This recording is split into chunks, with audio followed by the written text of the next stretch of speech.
روس کہتا ہے کہ ہم افغانستان کی دعوت پر افغانستان میں داخل ہوئے. یہ ایک مذاق ہے. یہ دنیا کی آنکھوں میں دھول جھونکنا ہے. کون ہے جس نے آپ کو بلایا؟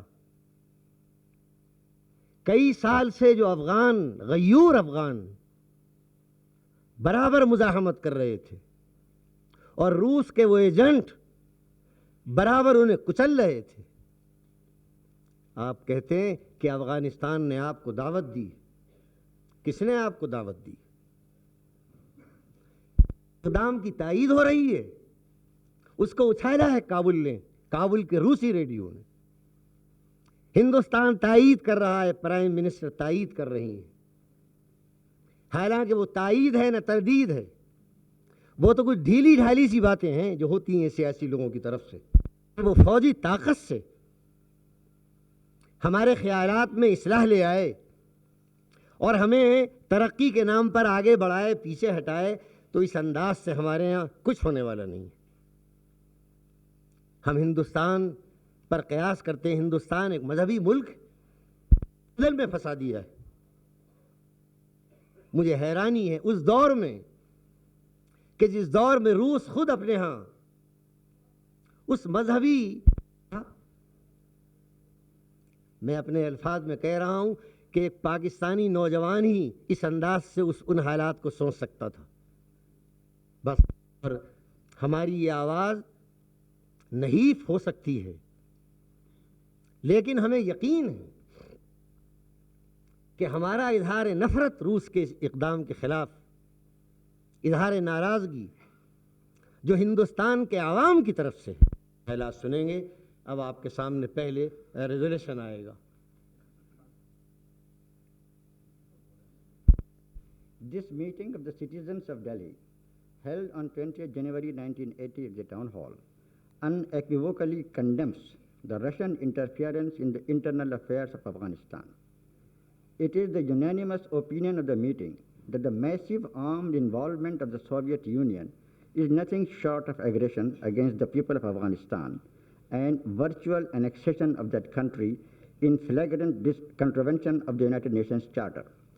This meeting further notes with concern that the Soviet action in Afghanistan has had its disturbing repercussions in the whole region, threatening its peace and stability, a consequence which should have been well within the knowledge of the Soviet leaders when they embarked on the course of intrusion in Afghanistan. This leads to the irresistible conclusion that creation of disturbing conditions in the region and to exploit the same to their own advantage is the calculated design of the Soviet leadership. عظیمت اور جرأت کی تاریخ میں ایک درخشاں باب کا اضافہ کر رہے ہیں. ہے یا غلط ہے؟ تین معاملات ہو سکتے ہیں کہ انٹرنیشنل قانون کے مطابق، بین الاقوامی قانون کہ اس کے مطابق اس کی کیا حیثیت ہے.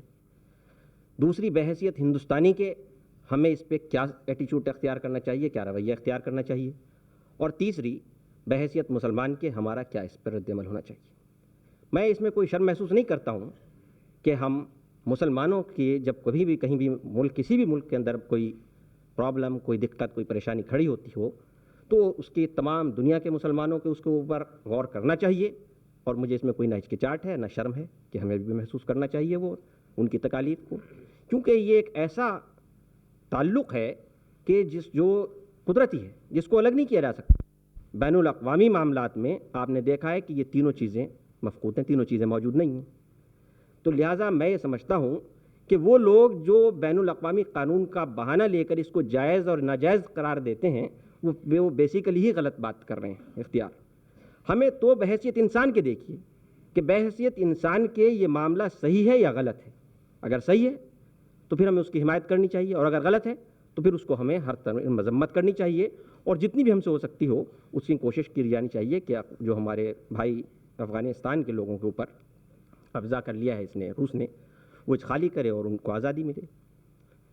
تو ایک جو بین الاقوامی قانون ہے وہ تو بن رہا ہے، لیکن یہی طاقتیں جو کبھی کسی پر قبضہ کر لیتی ہیں اور پھر UN میں جب وہ معاملہ جاتا ہے اس کو بات مانتی نہیں ہیں، تو بین الاقوامی قانون بننے نہیں دیں گی. لہٰذا بین الاقوامی قانون کی تو کوئی بات کیجیے مت اس سلسلے میں، کیونکہ ابھی آپ کو یاد ہوگا جب مرادی بھائی گئے تھے رشا، کوئی لوگ رشا میں جا رہے ہوں بھاگ کر کے، تو وہ بات نہیں ہے.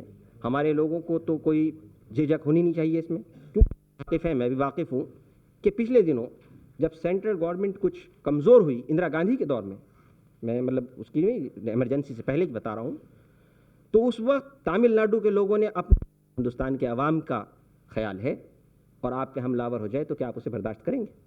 میرے خیال میں نہیں کریں گے. تو ہم خدا معلوم کیوں یہ سوچ کیوں نہیں رہے ہیں کہ یہ معاملہ کسی کے بھی ساتھ ہو سکتا ہے. آج افغانستان جیسی ایک کمزور قوم ہے، کل آپ بھی ہو سکتے ہیں اس میں انوالو، لہذا اس کو تو بڑھنے سے پہلے ہے. ایک طبقہ اس ملک میں بھی ہے جو بہت شد و مد کے ساتھ اس کی گویا حمایت اور تائید کرتا ہے کہ عالم انسانیت کے لیے کمیونزم کا نظام بہت ہی مفید تر نظام ہے. تو اس سلسلے میں اس کی جو اصلیت ہے وہ ہمارے سامنے آ چکی ہے، اس کی توسیع پسندی ہمارے سامنے ہے.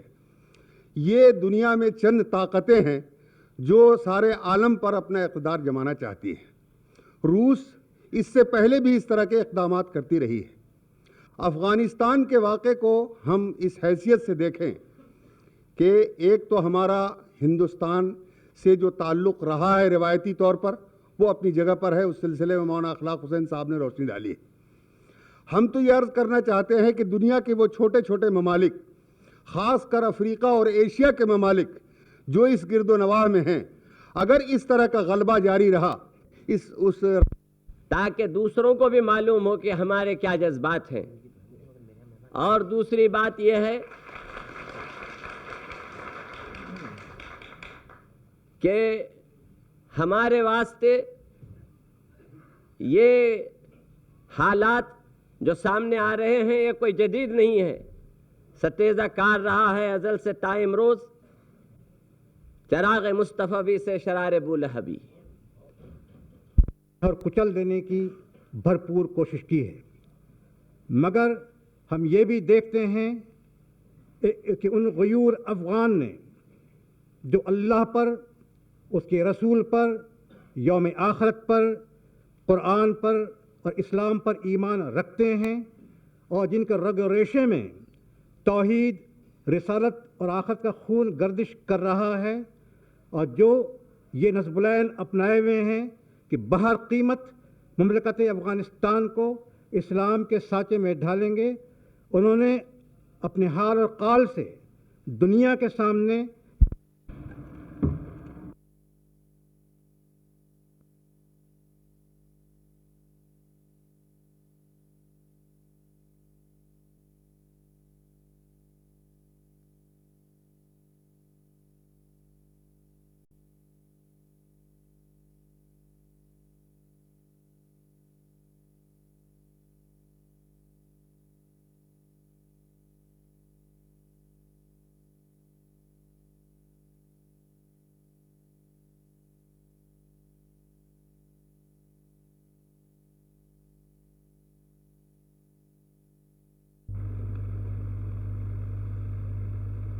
calls upon all the countries, particularly those who have voted in favor of the United Nations General Assembly's recent resolution on Afghanistan, to announce that in case the Soviet Union does not immediately withdraw all its forces from Afghanistan, they will not participate in the Olympic Games scheduled to be held in Moscow later this year. Range کی حمایت میں ہوں گی، اس کے بعد اگر آپ لوگوں نے اس کو منظور کیا تو اسے منظور سمجھا جائے گا. تو جو ڈکلیریشن کیا تھا اس کے اندر انہوں نے صاف یہ بات کی تھی کہ افغانستان کے معاملے میں کوئی مداخلت نہیں کی جائے گی. تو اگر کر کے بھیج رہے ہیں لوگ، لیکن اس سے پہلے کوئی ایسی بات نہیں آئی تھی کہ اس وجہ سے یہ حملہ کیا گیا ہو کہ وہاں سے بھیج رہے ہیں. تو پھر کسی ملک سے متعلق بھی یہ نہیں کہا جا سکتا ہے کہ اس کی آزادی اور سالمیت برقرار رہے. خاص کر یہاں جماعت اسلامی ہند اور انڈین یونین مسلم لیگ اور دوسری جماعتوں کے سربراہ موجود ہیں، ان سے ہم مؤدبانہ گزارش کریں گے کہ وہ پورے طور پر مسلم عوام کو بھی جو ان کے سورسز ہیں، جو ان کے ذرائع ہیں، اس کے ذریعے سے تیار کریں، ان کو آمادہ کریں کہ وہ حکومت پر دباؤ ڈالیں اور اپنی سیاسی اور جماعتی حیثیت سے